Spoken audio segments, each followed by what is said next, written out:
Kim Chiu at Janine Gutierrez pinagkumpara online.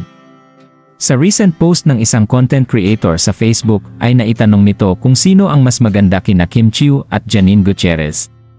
Parehas kasing naimbitahan ang dalawa sa isang parangal sa labas ng bansa at halos magkasunod lang na naganap ito. Patuloy kasing pinagkukumpara ang dalawa dahil kay Paulo Avellino. Sa hindi nakakaalam ay si Paulo Avellino ang sinasabing ex ni Janine noon na siya namang boyfriend daw ni Kim Chiu sa kasalukuyan. Ayon naman sa isang netizens ay parehong maganda at may class sina Kim Chiu at Janine.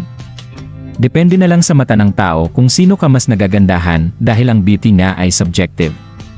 Si Janine kasi ay may Latina beauty habang si Kim Chiu naman ay mayroong Asian beauty. Magkaiba ang beauty ng dalawa, kaya naman daw sana ay wag na silang ipagsabong pa. Kitang-kita naman na naging prepared sina Kim at Janine sa kani-kanilang mga team at pinaggastusan nila ang nasabing mga events.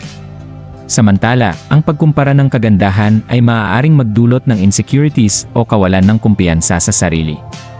Bawat isa ay may natatanging katangian at kagandahan, at mahalaga na ito ay pahalagahan at yakapin. Sa halip na magkumpara, mas mainam na mag-focus sa pag-aalaga at pagpapabuti ng sarili, habang kinikilala at tinatanggap ang kagandahan ng iba. Hindi kasi magandang pinag-away sina Kimi at Janine nang dahil lang sa mga nakaraan nila. Mahalaga na malaman din ng mga tao na magkakaibigan ang mga artista sa likod ng kamera, at mas maiging irespeto iyon ng madlang people. Sa ngayon, hindi naman kabawasan sa bawat isa ang kanilang kahinaan, bagkus ay ito ang nagiging inspirasyon nila upang mas gumawa pa ng magandang pelikula.